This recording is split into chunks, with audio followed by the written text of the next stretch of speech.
Hey everybody, what's going on? And welcome back to, whatever. Yeah, whatever's exactly it. As we still struggle with a name.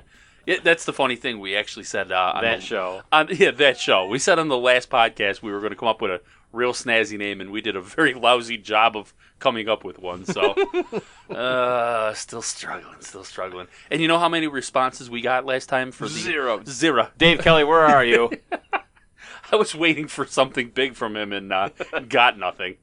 Anyways, I'm Rich Masucci, of course. I'm your host for the night, along with the infamous Mr. William Seth. How do you do? Oh, well, I do a lot better if I had a freaking name. But we have a guest in the house tonight. Special guest. Yeah, special guest that we're trying to convert to a regular person on this show. And that is Mr. Craig. We're not going to say your last name because you've already instructed us. It's against the rules. Wait, can we use your middle name? It doesn't matter. You can. Should we call you Craig White? Sure, Mr. White. Yeah. Mr. White. So, how do you do tonight, Mr. White? I'm fine. How are you? All right, we're very. He did it in the library with the candlestick. It's great because we have so many stories about Mr. White. And we did all go to school together. We've known. How long have I known you, man? It's got to be since '85. Yeah, it's been some 33 going on 30. You might as well say close to 35 years. Yeah, and I've known you since like '88. Yeah. And you know what? I never knew your last name was White. Yeah, it is. Or what did we decide that was? Craig Wolf. Yeah. Dick Wolf. Dick Wolf.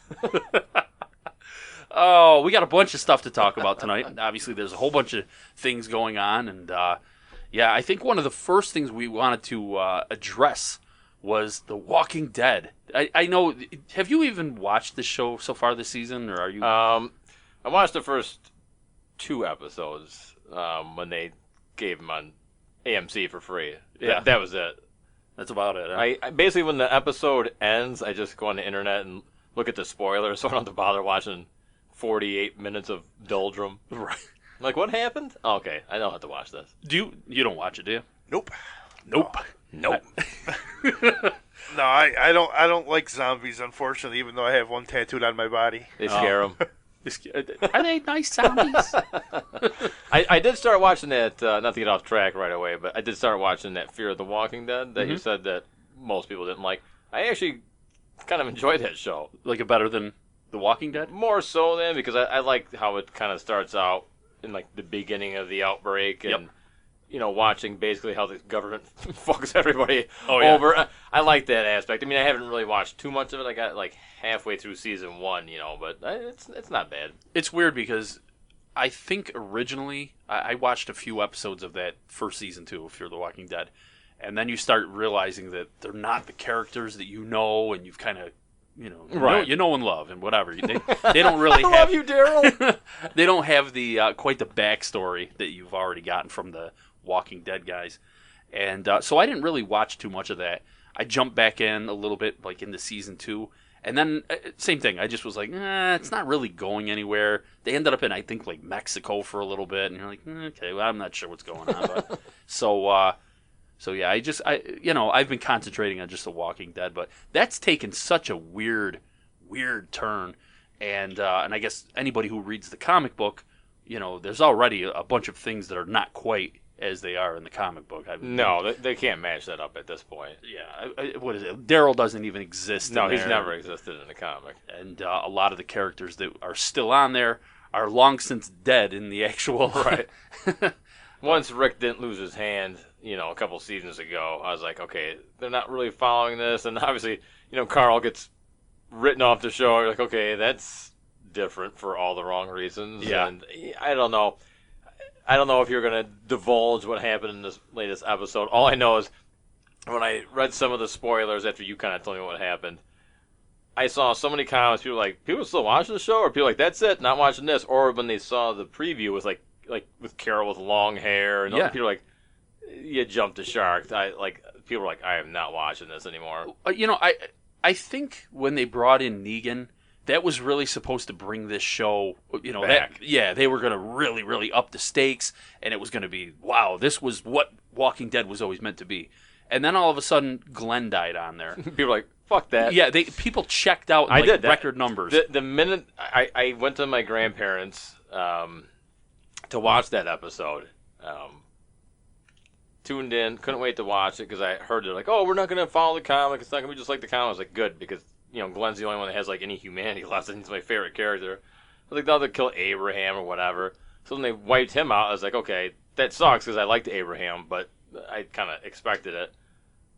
And of course, that doofy Daryl has to like step in there, like, I'm gonna be the hero, and like, okay, we're gonna have to take it out on somebody. I'm like, oh great. Yep. And then they not only killed Glenn, but it was so. And I'm a huge fan of gore, and those type of effects. Yeah. But I don't like that torture, sadistic stuff. I don't like it. Which is exactly what that was. It was so uneasy to watch, and then he's like talking to his pregnant girlfriend. I was like, this is too much. You went too far, and I was like, I don't think I need to watch this show anymore. I think that was another thing about that is, they've been pushing the envelope, so to speak, for years. Even from episode 1 in the first season, when all of a sudden the very first scene you see is like this little girl who's a zombie, and Rick has to shoot her. Right. And everybody was like, oh my God, they killed a kid. Like, that's unheard of. Right. And then all of a sudden it was like, let's, come up with all these new and interesting methods of killing zombies on TV. Shock you. Yeah, and it just got grosser and more violent and more violent. And then they reached a point with Negan and Glenn, and all of a sudden I think people watched that and were like, wait a minute, we're not cool with this all of a sudden. This is too much. You've crossed the boundaries here. And so they started losing some viewers there. And then the storyline, of course, wasn't really going anywhere. You can only watch these guys fight against these different gangs. Yeah, that was so boring. They're just like bickering back and forth. And a lot of people complain like, "Where's the zombies? It's a zombie show without zombies." I don't mind that the human beings are like fighting against one another, because that's primarily what would happen. It was like, if I'm surviving, I want what you got. Yeah. I mean, at this point, because there's no end in sight of these zombies, you're living in this fucked up upside down world. So it's every man for himself.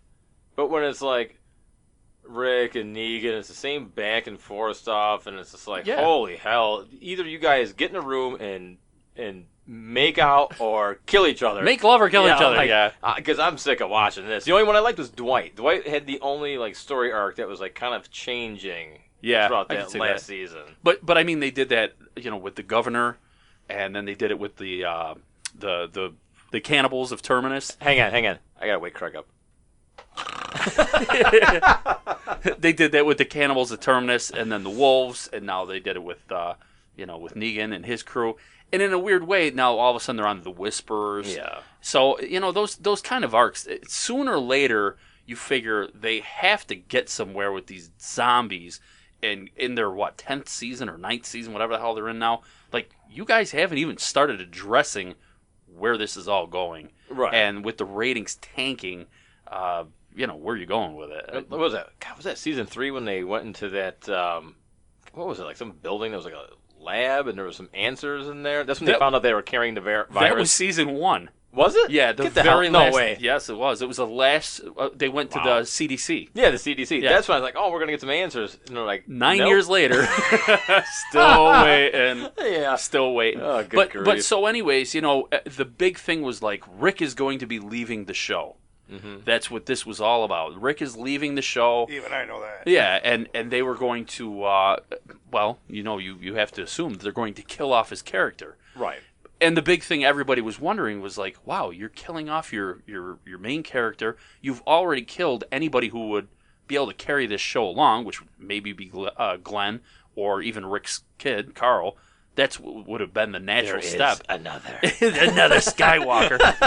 and so they do that, but then, all of a sudden at the end of the show, and I mean, I truly think that anybody who would have watched the show has either already seen it. So spoilers aside, Rick doesn't die. They fly him off in a freaking helicopter. Yeah, because he's supposed to have his own show. Yeah, right? And that's the whole point. And it's how does he survive that bridge explosion? I have no idea, Come on. He's already got like rebar sticking out of his stomach and everything else. The bridge blows up. Okay, so he's done, right? Nope. The helicopter takes him away, and now it's the little girl, Judith, his daughter, who is So- going to so start bad. carrying the show. And it's the next episode is 6 years into the future, and this little kid has got more say than anybody in the camp. It's kind of Yeah, ridiculous. it's so stupid. I like I said the other day when we were talking, I stopped by your house. It reminds me of Archie Bunker's grandson or whatever from when they Meathead. No, that is his grandson. Yeah, yeah. Whatever. Sorry, that was his son-in-law. Little That's Joey right. Stivic or whatever. Oh, okay, yeah, right. And you remember it went to like All in the Family, and then when they had that kid, it was like Archie's Place. Yes. Like anytime a show makes a jump like that, where it's like, okay, the main character's gone, how can we keep viewers and really like change things up? Oh, let's make the girl like the main, I don't know, good guy or whatever. I'm like, it's too much. I'm not tuning in to see this 6-year-old gunslinger. I'm just not. And that's what it was. I mean, at the end of that episode, these new people that are running away from the zombies, they're running, and all of a sudden, bam! You see them get shot. The zombies that are chasing them, and they kind of cut to the scene of Judith, who's like 6 years old or 7 or whatever the hell she might be, and she's holding a gun, and she's got the samurai sword from Michonne on her back, and of course she's got the hat, the sheriff's hat on her head. And I'll help you. She's like 7. Judith Myers? Yeah. How'd her brother kill her? She's like 7 years old, man. I mean, come on. Is Morgan still on it? Morgan actually went over to Fear the Walking Dead. So he's no longer in The Walking Dead anymore? No. Oh, and what about what's his name? The King? Is he still on it? He's still on it. Because I know he dies in the comic. Yeah. And that's another weird turn that they took with this now, too, is he is with Carol. And they've got like an adopted son. What? It's really, really weird. So Carol is now with Ezekiel, and they have an adopted son. Michonne is now raising Judith, those two are like the leader of this group, apparently. And there's also a little kid that came running into the picture who is presumably Michonne's son with Rick. What? Apparently, she got pregnant by Rick right before the bridge blew up. So it's all over the place, but It's like a fucking Walking Dead daycare it center. is, man. And the funniest thing about it is just when you think this show has taken its last gasp, and you're like, okay, well, obviously they're going to kill Rick. Give it like one more season, and this thing's going to be done. It's all done. Not the case. They have what's his name, Scott Gimple, who everybody thought, they sent him to greener pastures when they promoted him to a job that doesn't exist. Right. And everybody, that's what they thought he was. Oh, they're promoting him because they can't stand him no more. Give him a different job, and he'll go on his happy way. No, he actually was promoted to do all these spin-off shows and AMC movies that are now about The Walking Dead, and it seems like they're blowing their wad now. They're I don't bringing get everything. It's like it seems like, why are they going to give this guy all these projects and all these spin-offs for a show that's like on life support at Yeah, this point? exactly. I don't know. I don't know why they would do that. It seems like this is the point in time where you start bringing everything together Right. and wrap it up, put the pretty bow on it, and call it You don't see a restaurant's like, God, business is so bad. Let's expand. Let's launch a new product. Let's start opening new stores. Sounds like they need Danny McBride to save the franchise. Yeah, that's what they do. I would think so. Rich probably would not agree. I don't know, man. I'm in one of those places where I love the show, I really do, but I think they've painted themselves into a They corner. need to end it. They do. They So really do. is that the guy that took over for Frank Darabont? Who's that? The guy that you Scott just Gimple? Yeah. Yeah, he basically Frank Darabont was directing it, and then He was like the showrunner, right? yeah. Scott Gimple. Scott Gimple came on, and now I can't remember her name, but she's taken over. Kathleen Kennedy. Might as well be. Yeah. Oh, it's an Amblin thing? Yeah. Well, it might as well be Kathleen Kennedy with Rick's daughter running the show now. The future is female. It's foolish, man, because that was the episode the other night. Is they find these people, they bring them back to camp, and of course it's Judith Grimes rather, who's all of a sudden like, I told them they could come to camp, and like, you guys should follow us. You need food, water, and medicine. Most kids that age are asking a nap. a nap and some cheese sticks. These guys are like, I'll give you medication and help you on your way fight this zombie holocaust. It's just It's crazy. like if that show was like realistic to like a toddler, I would totally watch it. It's like 1 minute you're like killing zombies, and the next minute she's having like a temper tantrum. She's like, I don't want to go. I don't want to go. I don't want to lay down. You gotta be quiet. The zombies are gonna hear us. I don't want to. I want to play. I want a snack pack. And you know damn well that if these strangers came walking into a camp, saw all these people like hanging around, and like, well, who's the leader here? The 6-year-old? Oh, we're moving right in. We're moving right in because we're gonna take it. We're gonna take this shit over in a second. These people haven't. We're gonna put this kid to bed, and by the time she wakes up, we're running the show. That's how you take over the town. Put her to bed. It's like, holy smokes. Yeah. So I don't know. I don't have a whole lot of. She's like Jonah faith. Ark. She is. I don't know how many people out there that listen to the show really watch The Walking Dead or probably have checked out on that show long ago. But Or ours. yeah, oh yeah. Do we got anybody still listen? Probably not. I don't know. But yeah, if anybody's out there and wants to let us know if they still watch the show, then certainly chime in and let us. What do you? No, I was going to say they stole the name for your show, The Talking Dead. Well, yeah, maybe we should. We're the Talking Dead. Yeah. So, Greg, we got to get to meeting you a little bit more here. So I've known you since '85. you.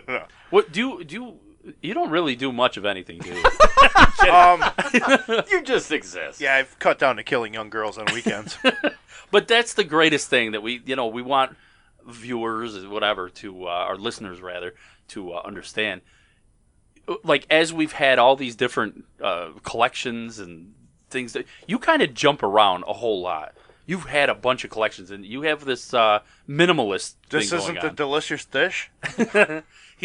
Well, how would you explain, Craig? I always said he has a Zen-like A approach. zen-like approach to life. I don't really collect anything per se. I just buy or whatever, acquire what I like. That's about it. And then throw it away. Yes, pretty much. Yeah, Smash, especially if you bought it for me, I'll smash it first. Craig has had this peculiar habit of, at least years ago he did, and I was always fascinated by it. He would pick, basically, he can't have more than one band that he considers a favorite or really likes at a time. It has to be just one. So Exclusive, yes. Let's say Ozzy Osbourne happens to be his favorite thing at the time. He cannot listen to anything else, and he goes out of his way to basically collect the best albums by, let's say Ozzy Osbourne, another artist. And then he decides, out of the blue, I'm done with this relationship with Ozzy Osbourne. Yeah, well, most people are. And I'm going to get rid of all of this. And then I'm going to go back to, let's say, Van Halen or something or Metallica. And I was like, why do you get rid of this stuff? Why can't you just have All of it. all of it? Yeah, I know. Surprisingly, I do now. I wouldn't say I have all of it, but I do have a lot of weird stuff that I don't know. That's a good question. Craig used to tell us he'd be Turn into it Kiss. into This Is Your Life, yeah. Craig would be into Kiss for a little while. And so I would say, all right, we get, you and I both have these weird collections of all this toys and stuff.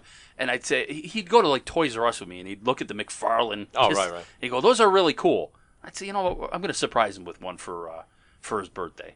And so I would buy it, and he'd look at me like, oh, that's awesome. And then you go over his house about a week and a half later, and he's throwing it out in the garbage. I didn't throw it out in the garbage. He's throwing it out because that's no longer his focus. and- It's because I don't like you. That's why. That's what it is. And nothing can really please him either when it comes to like you said, Kiss. So I know he likes Kiss. So if I saw one of those reaction figures or whoever made those super cool Kiss figures, Yeah. and they had the stage you can build. To an extent, yeah. No, those were really cool. Yeah, but it's I'll send him a picture of it on a phone, and I'll be like, Meh. and then I'm like, oh, you're gonna see Kiss? They're playing some final shows. Nah. They're shit. I don't think I care about seeing them. I'm like, what? I'm like, I don't understand. And do you $10 is too much for a lump of plastic for me.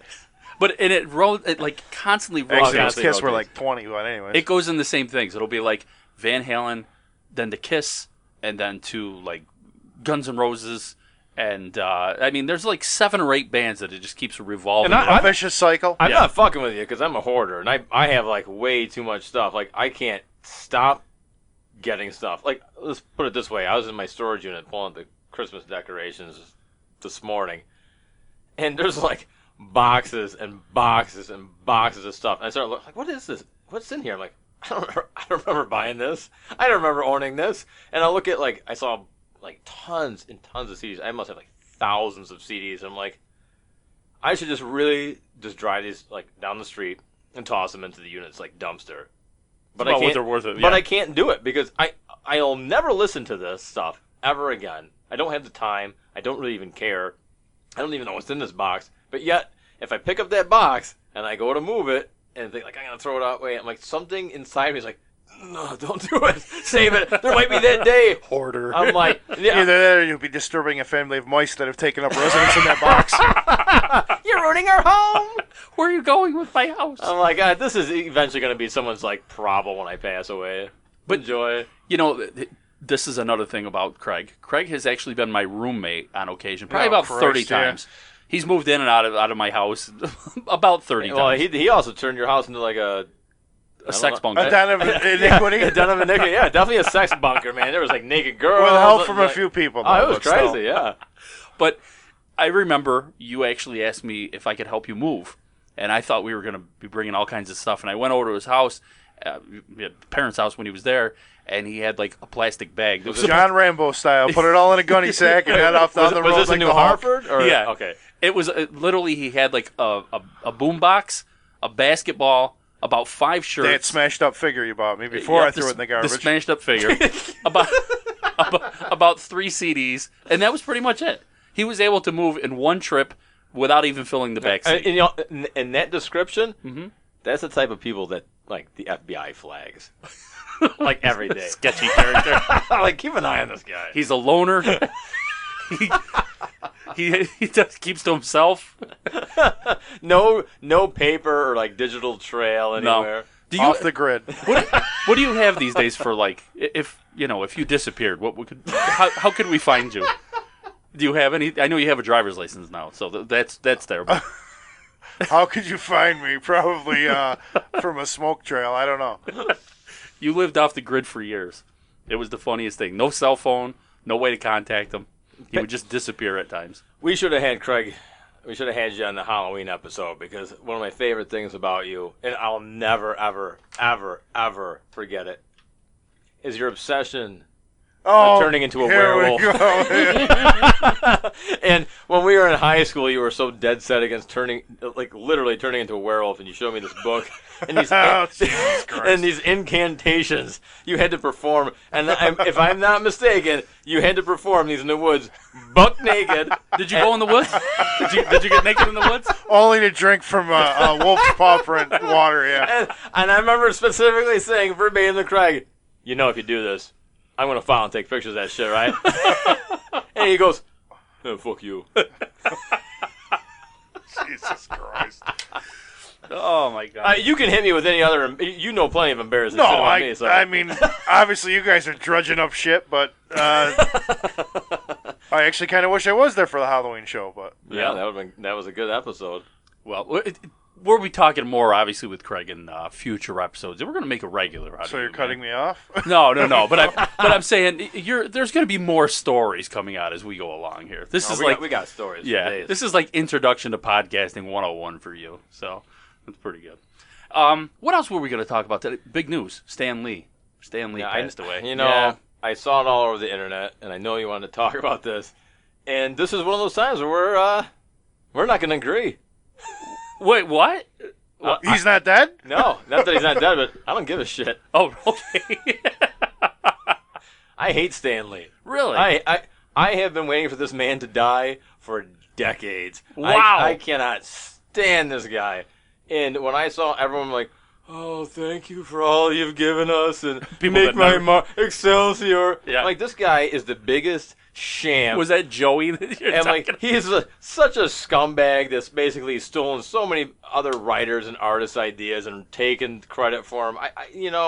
When you read the books about this man and then you read other people's stories, accounts for this guy, he wasn't a good guy. He wasn't. He was a guy who got in the door with some great ideas, and when he ran out of ideas, he used everybody else to keep drumming up those ideas, but he always took credit for them. He was the lead guy. You know what I'm saying? Like, Yeah. so I just thought, like, sure, you're kind of like the head behind, Marvel Comics, but The face of it all. the face of it all. But that's really all you are. You're the face of it all. That's what I never actually heard that story. And I'm just like everybody else who thinks like Spider-Man and the Hulk and all those. He made all those, which I guess it's like Well, Steve Ditko. realistically, one guy can't come up with all that he stuff. did. But I don't know. Whatever. I mean, I'm not trying to bag on a dead guy. yes, you are. This son of a bitch, die again! That's when we. If only I could dig you up and kill you. That's when we hear from the Stan Lee estate saying, either way, it should have been George Lucas that died. But What the hell? What? What's that guy done to you? "You know why? Because he's not into Star Wars at this moment." the present George Lucas. This is one of the times Craig's not into Star Wars. It's Give like- that about a month. It's like every time Stanley used to pop up in those cameos in those Marvel movies, I was like, you don't need just die just already. die, all right? You don't need another paycheck. I don't think any of this shit is funny. All it does is like throw you off. I'm like, just whatever, man. I don't know. So I understand he's a legend. People are upset, but I'm like the 2% of the population that just doesn't care. Wow. See, I'm gonna say I'm gonna miss the old bugger. Oh yeah, you knew him. Did you know him personally? I know Yeah. him personally. He came by the Stanley garage bar. Yeah. No, I liked his cameos. I actually did. I thought some of them were funny, and watching like the outtakes of him trying to get these lines straight, it was good. Yeah, laughing at me with Alzheimer's. That's good. Mr. Compassionate. Let's see if this brain dead motherfucker can learn these lines. Look at him struggle. He was definitely no Harry Dean Stanton, that's for sure. Wasn't that the guy that found the Hulk naked in rubble? Let's give a real tongue twister and get some laughs out of this. Say it just like like it's written here, please. I can't see. Oh man, it's horrible. Dear God Almighty.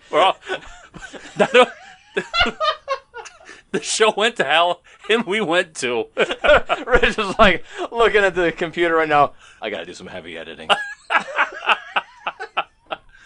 Oh God, Craig.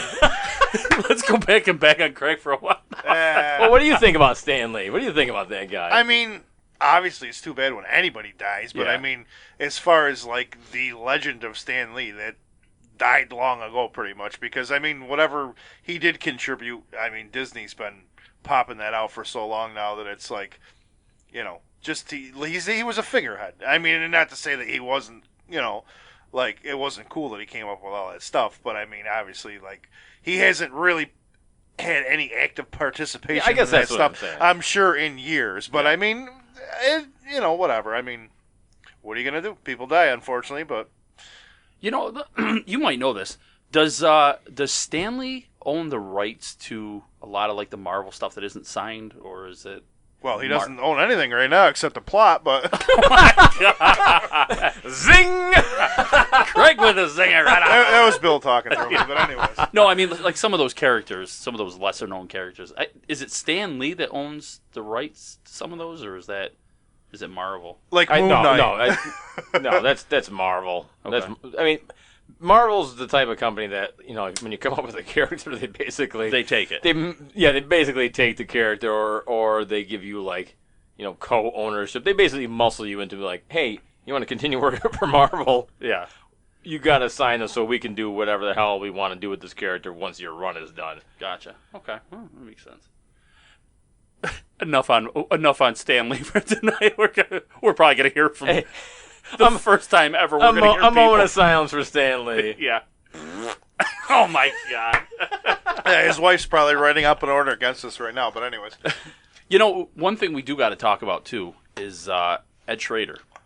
And I know a lot of people probably aren't familiar with Ed Schrader. He's getting there. He's actually getting more popular. But this is a good friend of yours. He is. And he's got a group called Ed Schrader's Music Beat. Yep. We've been listening to some of the stuff, and you've heard it for years, right?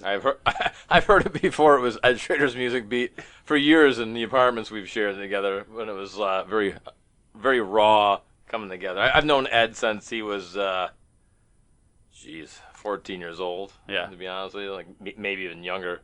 And he's been hemming and hawing and pecking away at the music for years, and a lot of failed band attempts. And I used to tell him, like, keep going, man. You'll get there. And then he wound up moving out to Baltimore shortly after he finished his stint at Purchase.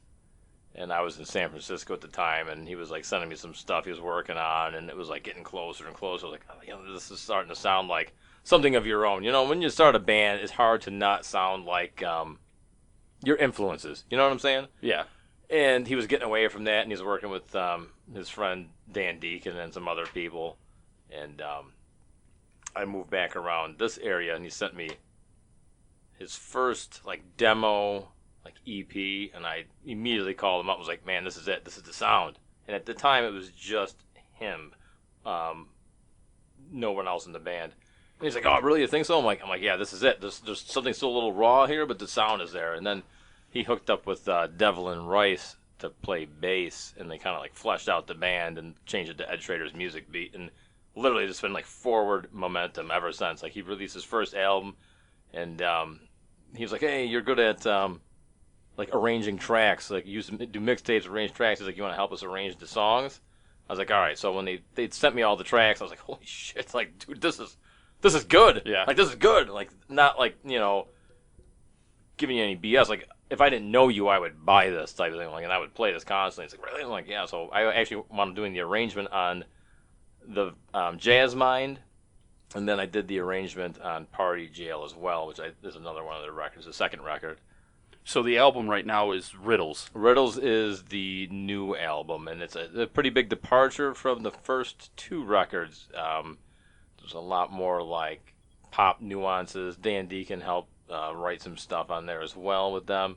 It's just kind of like they expanded their sound to like this wider range, and to me, it's amazing. And he's been touring. Him and Devlin have been like touring like nonstop for years now, touring basically the world. So yeah. He's a local guy from New Hartford that's done very well for himself. And it's funny because when he was a little kid, and I'm talking little kid, he'd be like, I was like, what do you want to do when you grow up? And he goes, I want to be famous. I was like, that was his, I want to be famous. He's like, I want to be famous, man. And honestly, I've never met a human being with more drive. Like, you can't, like when things would knock him down, man, he would just get right back up and keep doing it. It's just like that. Just complete forward momentum. That one lane he just stayed in. I want to be famous. I want to make music. I want to be famous. I want to get out there. And I don't know.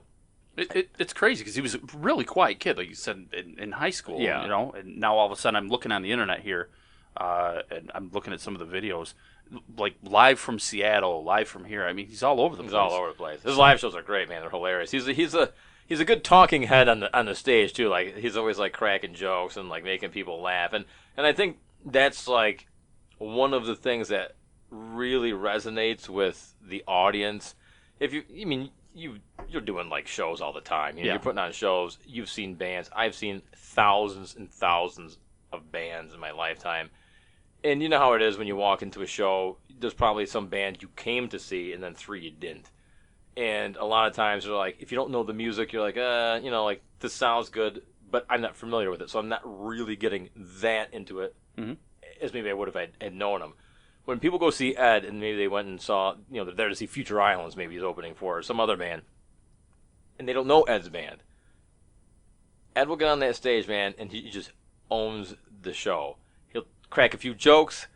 The minute people are laughing, it's on, man. Like, and then he'll play a song, and they're like, holy shit, like, this is great. And then he'll get people dancing and laughing and tell more jokes, tell stories, and he just completely disarms everybody.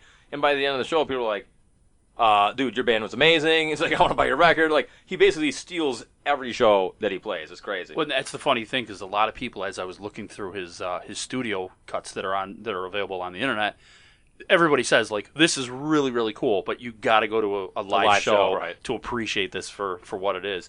And it's funny, as I'm watching the live shows, it's all personality. He's got enormous stage presence. Enormous. And you're right. As I go around, like you said, we're constantly working with bands, and that's one of the things that we're always saying is the music may be great, but if you have no stage presence, people really don't give a rat's ass. They don't. They're just like, well, when are you going to be done? And it's unfortunate in one aspect, because when Tim Schramm was operating the Dev in Utica, bar up here, he would do a lot of like art shows, like local artists would hang their art, and then you'd have bands or whatever. And my friend Pat Malinsky and I had a show years back when he had released his first record, Jazz Mind, and Tim's like, all right, you guys are going to put on the show. Do you want to pick the bands? I was like, yeah. So I had my friend Mike Trzanski from Rochester play, and I was like, man, you got to play this show. I'm like, is there any way you can come down from Baltimore to play? He's like, you kidding me? For you? He's like, yeah, absolutely. So I'm like, oh, my God. So I told Tim about it. He's like, oh, my God, it's so amazing. And the weather was complete shit. It was in the wintertime. It started freezing rain. I was like, God damn it, like no one's going to show. And then, people started piling in, and it wound up being like one of the most packed nights that the Dev has ever had, right? And when Ed played, people were blown away, but I thought it's unfortunate for the people who didn't get this show because it was like one of those one-off shows. Like Ed's probably not going to be able to play it in Utica anytime soon because his tour manager, I tried to even get him as close to Rochester, but his tour manager's like, he's kind of there, and it's kind of like a dead spot. It's tough to get people down there. And at the time, there's like no venues here. Yeah, so it's been tough. So it was like that was like one of those magic moments that 100 to 200 people got to really witness something awesome live. Because it's the same thing. Like he was just on, dude. Just people were laughing. People couldn't stop talking to him after the show. Yeah, and he's just got that little guy has got such a big personality. Yeah. And you see him on there, and all of a sudden he's like tearing off his shirt. You're like, what is going on here? And he starts cracking jokes. He told me, he's like, I promise, I think this tour, I'm going to have to try to keep my shirt on. We're going to play a little bit right now, and I think I'm actually going to play one of the live tracks on here and see how it goes. This was Ed Schrader's Music Beat, full performance live on KEXP, and I guess he's playing some songs on there from the new album. So we'll check that out, and when we come back, we'll talk a little bit more with Craig, get to know him a little better, and all that good stuff. So we'll be right back. Here we go. This first song is called When I'm in a Car. It's about doing donuts. When I'm in a car at night with you, I feel like we're made of stone. Eternally blanks and bulletproof vests. I think these cops will kill you. Well, there's nothing to do in this town. Nothing to do but drive around. Well, there's no destination, no place to go. Hanging out, driving on the same old road. Got a Denny's up the street, got an Air Force Base. We could have a nuclear Woodstock. When I'm in a car, when I'm in a car, when I'm in a car, when I'm in a car, when I'm in a car at night with you, I feel like we're made of sound. All my friends are bullet heads. We're just hanging around. Well, there's no fascination, nothing to bold. Hanging out, driving on the same old road. No fascination, nothing to bold. A boredom is impenetrable. When I'm in a car, when I'm in a car, when I'm in a car, when I'm in a car. And this next song is called Signs. It's about not moving to New York, but making the place you live the place to be. A little known fact, there's no food and water in New York City anymore, so stay in your own town. It's a good place to be. They have a big IKEA, though. Give me all your signs, give me all your signs. Attitude, education, supervision, Susan. Give me all your signs, give me all your signs. Paris in the beach boy, tiger painted tight deep. Next time to cab, park, slow carriage. Gotta tell you, I'm bold and nervous. Overpriced, fine, fair, and what's cheap. Wanna be famous in the show, hey, boy. Give me all your signs, give me all your signs. Accidental hurt, still a ghost, got cheated. Give me all your signs, give me all your signs. Push against the nets and the bird forgets. We don't want to give you horse explorer. We don't need your grimness, we fight further. You can keep your high hats and wild little gentry. Rather stay here with all of the madmen.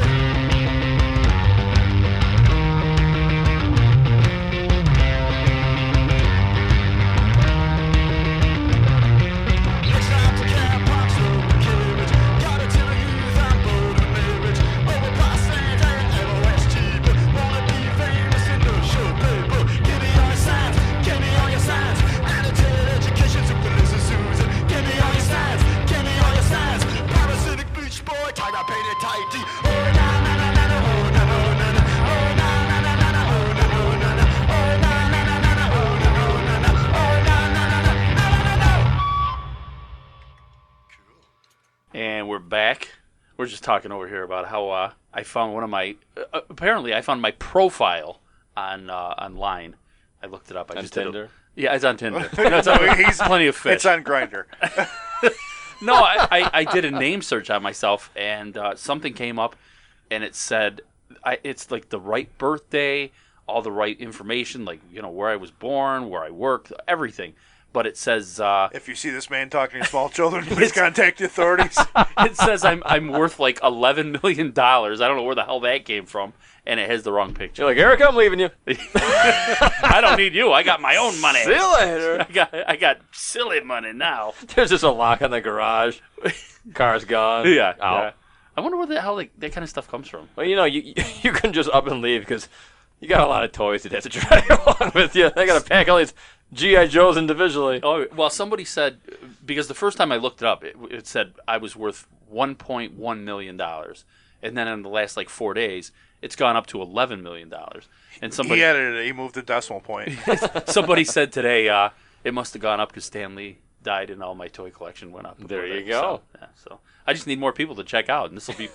I'm on Easy Street. It's great. Who Now knew? that Michael Keaton Vulture figure is priceless. Oh, yeah. Well, yeah. you know what's going to happen now? All those collection agencies from your hospital bills are like, okay, dude, it's time to pay up.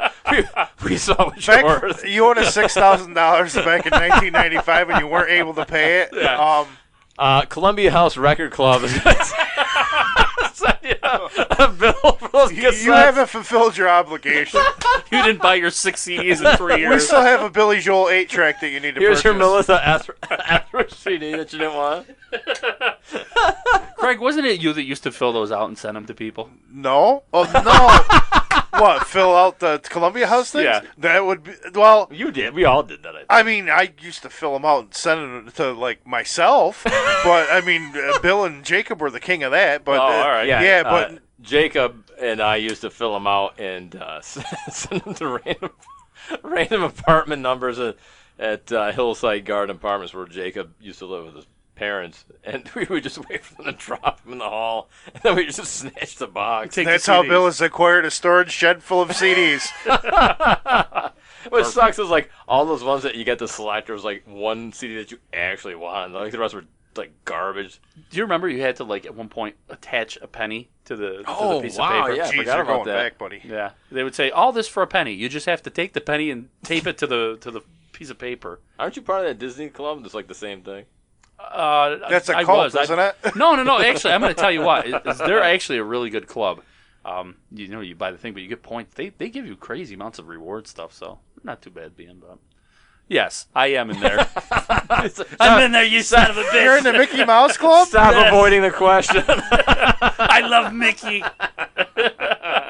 Grow up. I want my free Mickey blanket. Good Lord. So, Craig, what did you think of Ed Schrader's music? You a fan? I mean, I didn't dislike it, but I mean, it's. I guess you could say an acquired taste, but I mean, from what Bill said, he's definitely come a long way. And I mean, I didn't dislike it, like I said, but as long as he's doing what he wants and he's happy, and obviously, It was no Van Halen. if you could, well, much isn't these days, but anyways, No Slash, no deals. no Tiger Tails or Jack Frost. Craig is a hard man to please. Yeah, he is. No, it was all right. I mean, like I said, I didn't dislike it, but it's just an acquired taste. You said something earlier that actually What's made a that? lot of sense. It's a little like Sex Pistols. It's kind of. I would say that if you were to describe it, it's kind of almost like new wave punk, but it's not like crap new wave punk like Blondie or something like that. It's somewhere along the lines of I can hear what did I say, like the Sex Pistols and maybe what did I say? I'm losing my train of thought. Coldplay, I think you said. No, you said Coldplay. Coldplay's gay. I didn't say that. No, it's I think I said the Sex Pistols and I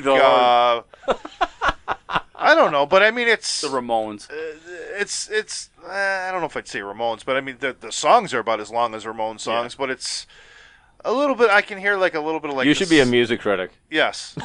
This is obviously Craig's calling right I don't know. I'm just trying to think. I mean, it's not like I'm being put on the spot or anything, or I'm nervous or anything. But It started out so simple. Did you like it? Well, it's It's like no Van Halen. 20 minutes later, we're still trying to figure out what he was thinking.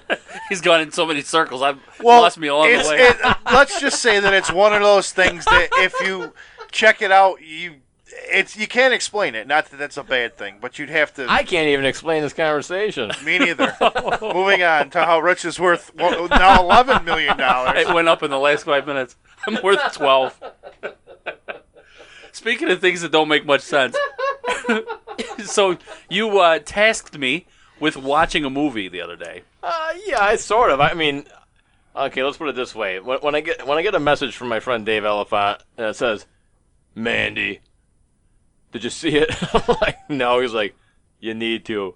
I was like, "That's it." And then, like, literally, like a minute later, my friend Jeff Gilbride sends me a message, "Dude, did you see Mandy yet?" And I was like, "What the hell is this? Mandy who? What is this Mandy thing?" And I didn't even know the hell they're talking about. I was like, "Okay, let me Google what Mandy is." And I was like, "Oh, it's a Nicolas Cage movie?" I'm like, "All right, I'll watch this trailer." And I was like, I'm like, "Holy shit, the hell is this movie?" Yeah. I didn't get a chance to see it. Jeff saw it at the theater. I think Dave saw it like on demand or whatever. And for like 2 straight weeks, Dave and Jeff both would like periodically ask if I had watched it yet. And I was like, "No, I just haven't had time, blah, blah, blah." And so the other day at Target, I saw they had it on the shelf. I was like, $15.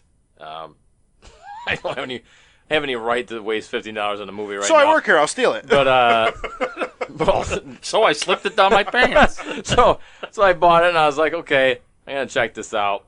And the minute I watched it, I was like, okay, I'm passing this one to Rich. I'm like, he has to watch this film. And it was one of those ones that was like, okay, yep, gonna have to contact Dave, gonna have to contact Jeff. I'm like, yeah, finally saw it. And they're like, what do you think? I'm like, honestly, I've had some bad drug experiences in my day. Wait a minute.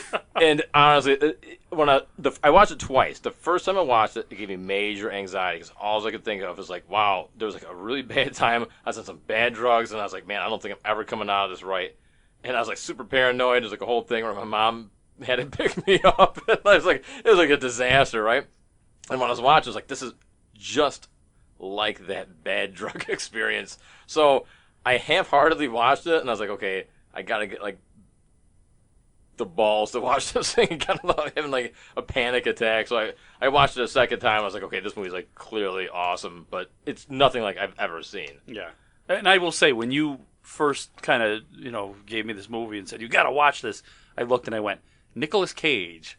And on this on this Blu-ray cover, the slipcase just has him like carrying this chainsaw with this knife and like all those flames behind him. So it doesn't really indicate much. I'll do anything for a paycheck these days. Well, that's the thing. I looked at him like, Nicolas Cage, not my favorite actor. He's been in quite a few stinkers along the way.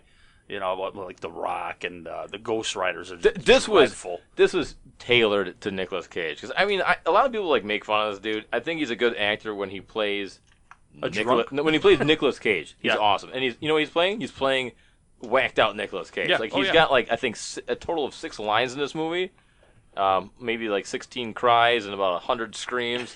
Yeah. But I mean, it starts out real slow.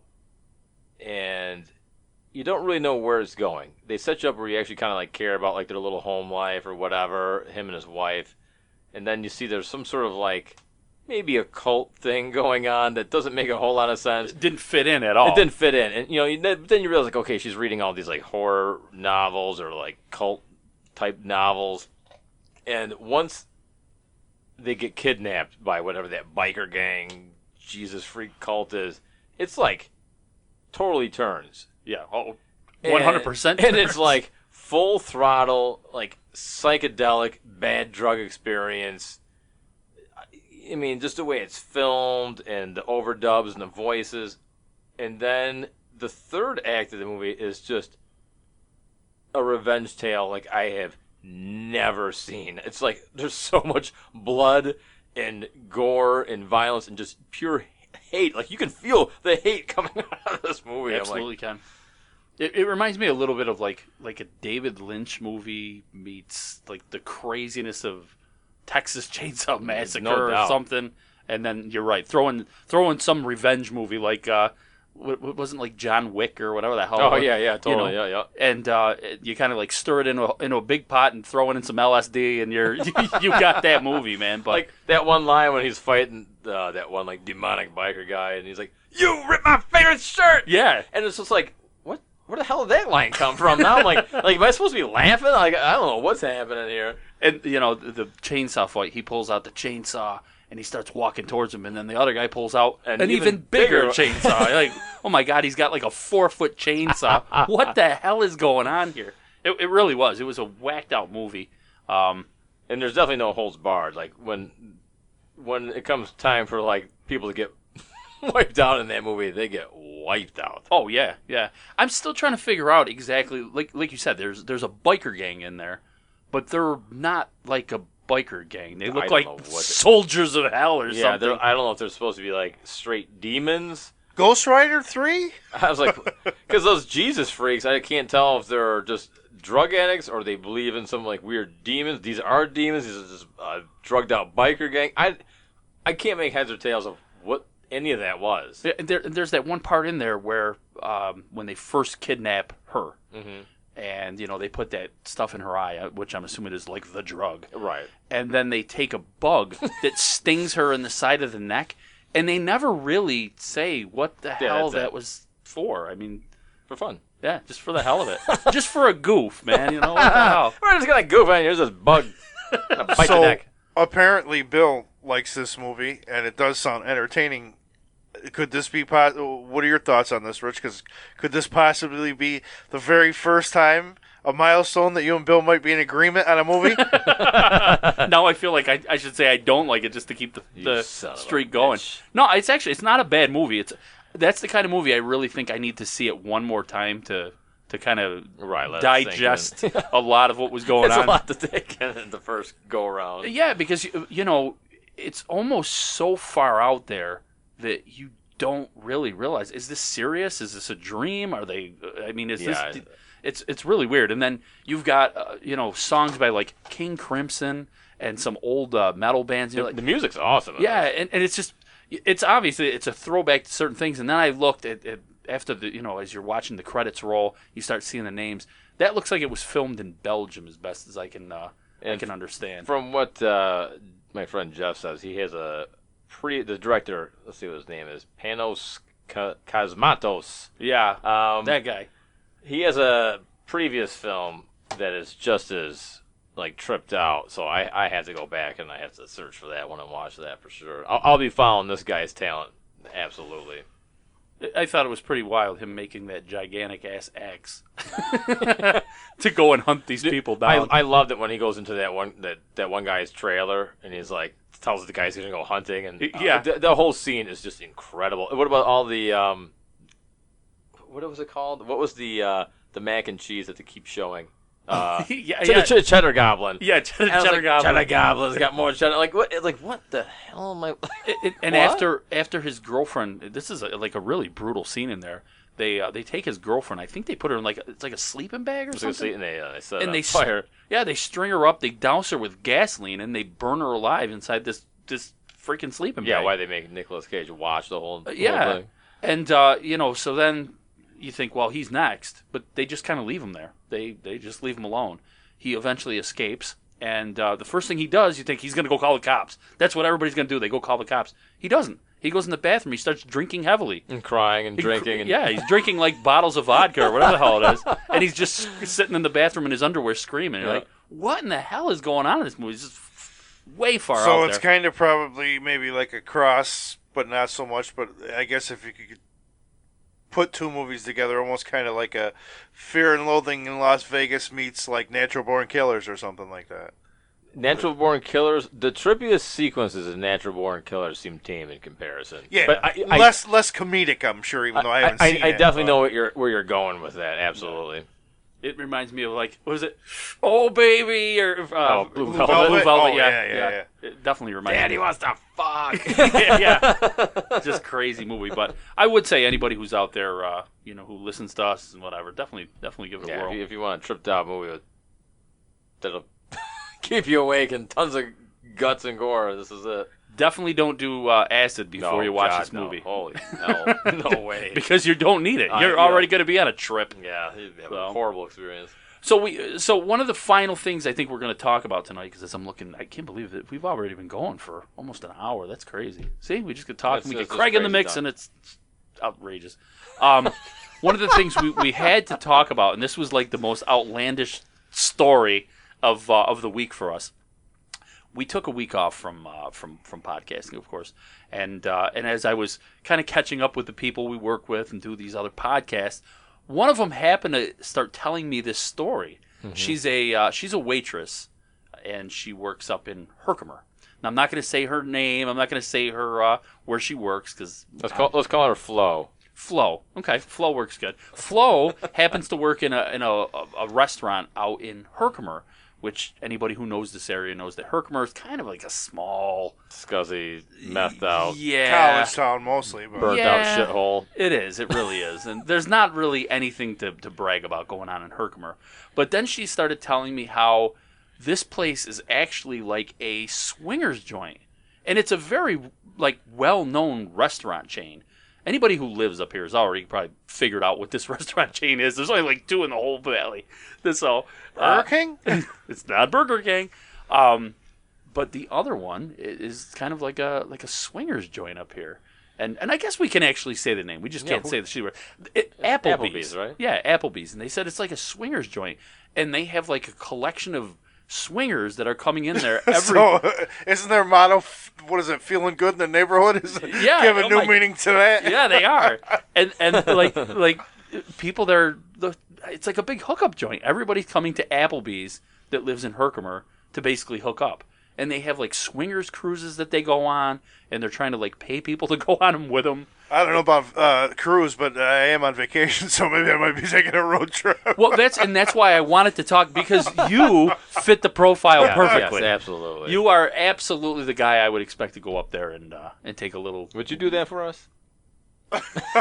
We need you as like a roving reporter. Maybe, yeah, we'll see. We need you to go in and check in at AppleBees and yeah. So. But I guess I got to do a little differently this time. I got to let the girl live. So.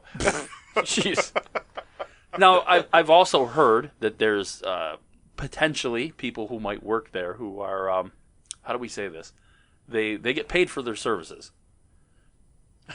Hostage, that work. Wait, yeah. These are employees at AppleBees that pose as perhaps maybe ladies of the evening. I don't even understand this because this seems like such like a. I don't either because their food's not even that great. What's the word I'm looking for? Kind of got like a milk toast type of establishment. It's so boring and bland. Yeah, and there's nothing going on at AppleBees. Like, you know, if I went to AppleBees, the last thing I'd be thinking of is like hooking up with someone else's wife, or like that's not what I'm. Yeah. Oh, I'm gonna go to AppleBees and then later on hit this key party from 1977. Yeah, like you go in there for two for one appetizers, and the next thing you know, over a wink and a nod, you're walking out with a couple to hook up with. It seems very, very weird, but that's why we wanted to talk about it. Craig, you are a scumbag, and this sounds like right up your alley. Do you know of other places that you might be able to? I can't say that I do. But I don't believe you. I don't believe that for 1 second. You've found yourself over the years in some very uncompromising positions. Yeah, we've caught you in some. So, Biggie, where do you begin to look for? Other than the current house of ill repute that we're sitting in, I can't recall any else. But I can. Wait, I don't know. I'm trying to think. I'll help you think. I'll jog your memory. Yeah, there's a certain picture in this bar right now. Oh yeah, like I said. Yeah, right. We're here. Yeah. Yeah, I don't know if we should dive into that one right. But right well, you know what's odd? You're going back with this AppleBees thing now. I don't know how to put this, but you really never know what in the hell is going on under your nose in your own town. Right now, years ago, Craig, I cannot remember for the life of me if you were with us or not. Rich, you definitely were not, but our friend Tom and our friend Mike, they became obsessed with something on the internet. It was kind of like a swingers thing on the internet. It wasn't like a swingers. It was like what do they refer to as a cuckolding or whatever, where Craig's over here shrugging like you don't like, know. I don't know what that is. I was on that earlier. I'm like, yeah. So it's I don't know nothing about holding no cocks, but anyways, it's a wife. It's also referred to as hot wives as well, and it's a woman who's married that's looking for other suitors while the husband either watches or participates in some gruesome things afterwards. So anyway, there was this lady that was titling herself by the name of Babs for quite some time. And Barbara Streisand? so my friend Mike's like, oh, I've been talking to this Babs, and Tom's talking to her. I was like, okay. He's like, I need you to get in there and talk to her too. I'm like, why do I have to talk to her? All right. He's like, we're kind of like setting this up now. We want you to come in as like a new guy. You don't know what's going on. The third gunman. Right. And we want you to ask where her next quote unquote party is. And I'm thinking, okay, I was a little, new to these terms at the time. Now I'm an old pro. But anyway, we found out that was it the Red Roof Inn? Yeah, the Red Roof Inn. Okay, yeah. see, Look at him spring to life. Look at that. Well, now the story does ring a bell. He's like, boing, boing. He's like, yeah, Babs. Red Roof? I know all about that. I'm there every night. So, I guess, yeah, the Red Roof Inn is one of the places that a lot of these things transpire. And again, under your nose, I mean, hotels, motels, you think scuzzy things happen there all the time, but you just never really know. So, okay, I joined the site. Long story short, joined the site. I hit up this lady, Babs. I was like, hey, blah, blah, blah. I heard you're having these parties. And at first she was very suspicious. She asked me a bunch of these questions, whether I was, like, disease-free, if I'm into this, that. And the next thing I was like, oh, yeah, I'm into all this, whatever. Do you mind if my husband watches? Yeah, I'm cool with that. And the big thing was I had to come in and because they filmed this. During filming, it was my call whether I wanted to conceal my face with like a mask or like something like that, or zipper face. Oh yeah, so anything like like a little hat or something, or just let it fly. And I was like, I'm like I'll probably put like a ski mask or something. Plastic bag. Yeah. And I'm like, and then and that was it. It was like, this is the time, this is the date. Knock on the door. How about concealing your penis? Yeah, so she gave me the room number, and of course, because we're all a bunch of like, knuckleheads, and like we're like 22 or whatever, we recruited just all of our friends, and we went to the Red Roof Inn. And all we really did, because we're a bunch of morons, we just watched all these dudes show up to this room. Like, holy shit, like this is actually happening. Like this lady is hosting this party, and all these random dudes are going in. Pulling like a train, or?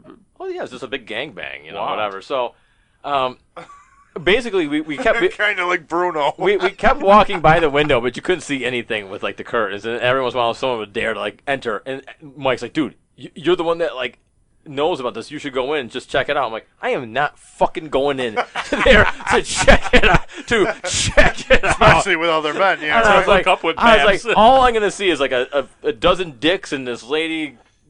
And some husband in the corner doing God knows what, Filming, crying, touching them. So I know. So, to make a long story short, because we're morons, we started. We ordered a pizza to the room, so the poor pizza. Hey, you get hungry when you're having sex. And then I saw some young man get out of his car. And when I mean young, this kid was probably like, God, there's no way he was older than like 20. He was young. Was it Craig? I would honestly say he was like 18. No, I'm old, remember? So, but you're even older. I saw what car he came from. And so I go over his car and I write this note. And I go, wouldn't your mother be proud? I know exactly what you're doing tonight. And I left it on his car. So when he comes out, he's going to instantaneously feel like, who knows I was here? I'm busted. Yeah, I'm busted. And of course, we ran by, knocked on the door about a dozen times. Just stupid stuff. We never really saw anything. But it was at that point we realized, like, this stuff probably happens everywhere. Yeah. Like, everywhere.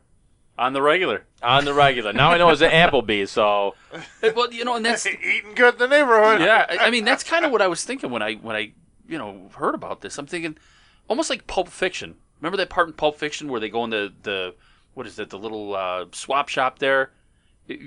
Oh yeah. And next thing you know, there's like a sex bunker downstairs, and they got a gimp that lives in a box with a ball gag in. You're like, what? I bet it's true. I bet there are a lot of places, kind of like you said, right under your nose, that have this kind of stuff. People got a lot of things they're into, whatever, Yeah. man. I mean, I'm not criticizing. No, that's why we brought Craig on tonight. I mean, we're doing a expose piece. Yeah, here. he's certainly clamming up tonight. Let me tell you. Well, I don't see Chris Hansen yet, so it can't be that bad. You're one of the biggest. You're one of the biggest perpetrators I know of this kind of stuff. Come on, let it rip. Where else? Trust me, if you thought I was getting as much as it looked like, come on, Craig White. Oh my God! So what's the chances? Will you go over there now? Will you go? Honestly, would you go check When that I go out? to Applebee's right now, I'm not that hungry, but anyways, I would check it out. Not for appetite. I mean to swing. With you, no. Not with me. I don't You're want to not swing my with me. type. I don't go to Applebee's. Would you go over there and swing For with some people? investigative reporting, possibly, I'll check it out. Okay. All right. So next time we have a show, Does this I want a full. Does this include cab fare or I want a dinner and cab and fare. a out free of this. meal ticket? Who we kidding? He's going to be over there in like within 24 hours. No doubt about it. Oh, absolutely. I mean, right now it's what 9:53. Ah, I shit! think They close in 7 minutes, probably. So I think they're open till midnight. Ooh. You can go in there, score that late night drink, and maybe go home with a couple. This is just specifically the Herkimer one. This isn't like a Right. thing that like Applebee's is like code for something like that. for backdoor entry. that'd be funny if Applebee's was like It's a secret sex Yeah. cult. secret swing location. Herkimer, God, I mean, just driving through Herkimer, you just like, it's like basically, if anyone doesn't understand anything about upstate New York, that it's pretty obvious. All the money gets funneled into the city, and all of upstate New York is pretty much a shithole. And for but any- let me tell you something: Herkimer, Ilion, those places are just The lowest of the low. they're fucking wretched. The They're worst of wretched. Utica and Rome combined. Yeah, basically. I mean, Rome looks like a dream town in comparison. If you live in Ilion and Herkimer by choice, either you've lived there your whole life and you're just like settled and you're like, I don't feel like moving at this point, or you're completely out of your mind, Or making meth. or making meth, or going to Applebee's and That swinging. is true. It didn't like a house blew up not too long I ago. think There so, was a yeah. meth house over Oh there. Yeah, my I think God! so. Like it's just like, ugh, I can't even imagine. I can't imagine what's goes to Applebee's and swings. I can't. I'm picturing like the people that go to Walmart and then they're like, yeah, let's go shopping at Walmart. We'll stop by Applebee's. Well, yeah, and like there's like an escort service kind of running through there, and I'll look. crazy. I'll look for the site. There's got to be one. People of Applebee's. I'm not Oh my joking, God. man. I am very curious, and if Craig, if you want to go check this out, I would definitely go and probe this situation. I'm not gonna go through with any of that stuff, but I will definitely like I'll play like I'm gonna get some information. He'll take one for the team. Like I want to know. in the name of I gotta investigative know. reporting. I have a curious mind, and it's often devious as well, but not to that extent. Can you get just more than a steak wrapped in bacon? I don't know. You're gonna find out though.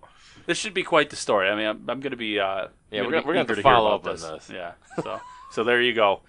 Bill tasks me with watching movies, and we're tasking you with going and finding out. You about watch the Mandy, swinger and now I'm going to go experience it. Oh dear God. Anyways, I think that's probably it for tonight. We've tackled swingers, we've tackled Mandy, and we've tackled the Walking Dead. Tackled. Yeah, Tickled, tackled. We've toggled. Yeah, we've tackled the Walking Dead. Boy, I just can't say that word all of a sudden. I tell you, it's getting late. I've done like 3 podcasts today. We gotta can it. So, anyways, I think that's gonna do it. We'll find out more about Craig's STD. Applebee. With any luck, I'll get something to eat and toggle Mandy. I mean, Yeah. We'll find out about his Applebee's experience next time we're here. Probably a week or 2 before our next show. So there you go. Sounds good. All right. So All right, people. for Mr. William Seth and for our friend Craig White, I'm Rich Masucci, and we'll check you out next time. Later. She's only laughing every night. Do, do, do, do. She's only on it by the sea. Do, do, do. She's only troubled by the dinners and shiz and cracks and food. She don't know to do with the passion. Do, do, do, do, do, do. She don't know to do with the passion. Do, do, do, do. She's only laughing every night. Do, do, do, do. She got the weasel in the treetop. Do, do, do. Spectres are vanishing a crown of a galaxy major film. She don't want no Joan of Arcville. Seafoam baby sings to the cat's ear.